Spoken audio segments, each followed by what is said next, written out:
دو عورتیں قاضی ابن لیلہ کی عدالت میں پہنچ گئیں۔ یہ اپنے زمانے کے مشہور و معروف قاضی تھے۔ قاضی نے پوچھا، تم دونوں میں سے کس نے پہلے بات کرنی ہے؟ ان میں سے بڑی عمر والی خاتون نے دوسری سے کہا، تم اپنی بات قاضی صاحب کے آگے بیان کرو۔ وہ کہنے لگی، قاضی صاحب، یہ میری پھوپھی ہے اور میں اسے امی کہتی ہوں، چونکہ میرے والد کے انتقال کے بعد اسی نے میری پرورش کی ہے یہاں تک کہ میں نوجوان ہو گئی۔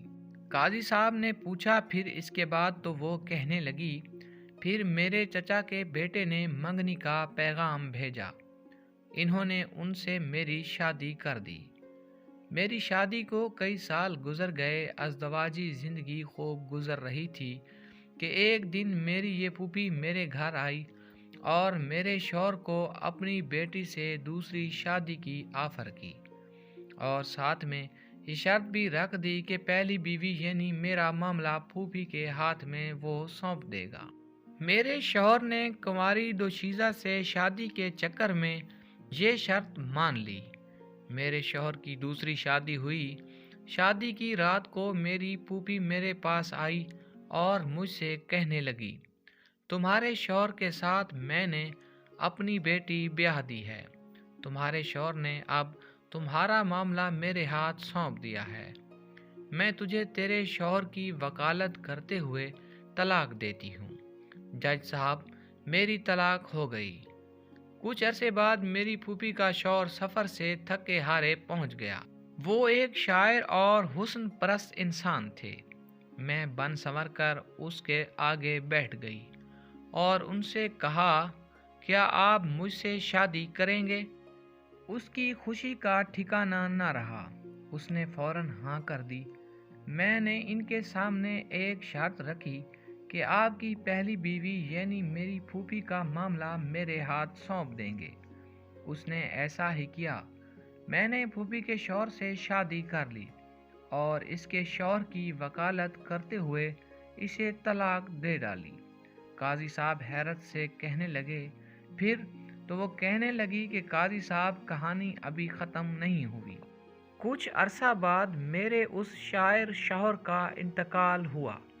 میری یہ پھوپھی وراثت کا مطالبہ کرتے ہوئے وہاں پہنچ گئی۔ میں نے ان سے کہا کہ میرے شوہر نے تمہیں اپنی زندگی میں طلاق دی تھی، اب تمہارا وراثت میں کوئی حصہ نہیں ہے۔ جب جھگڑے نے طول پکڑا تو اسی دوران میری عدت بھی گزر گئی۔ ایک دن میری یہ پھوپھی اپنی بیٹی اور داماد یعنی میرے سابقہ شوہر کو لے کر میرے گھر آئی اور وراثت کے جھگڑے میں میرے اسی سابق شوہر کو ثالث بنایا۔ اس نے مجھے کئی سالوں بعد دیکھا تھا۔ مرد ہمیشہ اپنی پہلی محبت نہیں بھولتا، چنانچہ مجھ سے یوں مل کر اس کی پہلی محبت نے انگڑائی لی۔ میں نے ان سے کہا، کیا آپ مجھ سے شادی کرو گے؟ اس نے ہاں کر دی۔ میں نے ان کے سامنے شرط رکھ لی کہ وہ اپنی پہلی بیوی یعنی میری پھوپھی کی بیٹی کا معاملہ میرے ہاتھ میں دے دیں گے۔ اس نے ایسا ہی کیا۔ میں نے اپنے سابق شوہر سے شادی کر لی اور اس کی بیوی کو شوہر کی وکالت کرتے ہوئے طلاق دے دی۔ قاضی ابن لیلہ سر پکڑ کر بیٹھ گئے۔ پھر پوچھا کہ اس کیس میں اب مسئلہ کیا ہے؟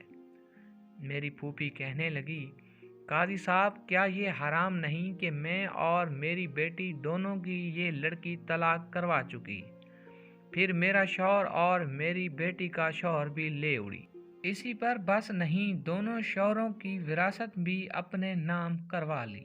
قاضی ابن لیلہ کہنے لگے، مجھے تو اس کیس میں حرام کہیں نظر نہیں آیا۔ طلاق بھی جائز ہے، وکالت بھی جائز ہے۔ طلاق کے بعد بیوی سابقہ شوہر کے پاس دوبارہ جا سکتی ہے، بشرط یہ کہ درمیان میں کسی اور سے اس کی شادی ہو کر طلاق یا شوہر فوت ہوا ہو۔ تمہاری کہانی میں بھی ایسا ہی ہوا ہے۔ اس کے بعد قاضی نے خلیفہ منصور کو یہ واقعہ سنایا۔ خلیفہ ہنس ہنس کر لوٹ پوٹ ہو گئے اور کہا کہ جو کوئی اپنے بھائی کے لیے گڑھا کھودے گا خود اس گڑھے میں گرے گا۔ یہ بڑھیا تو گڑھے کی بجائے گہرے سمندر میں گر گئی۔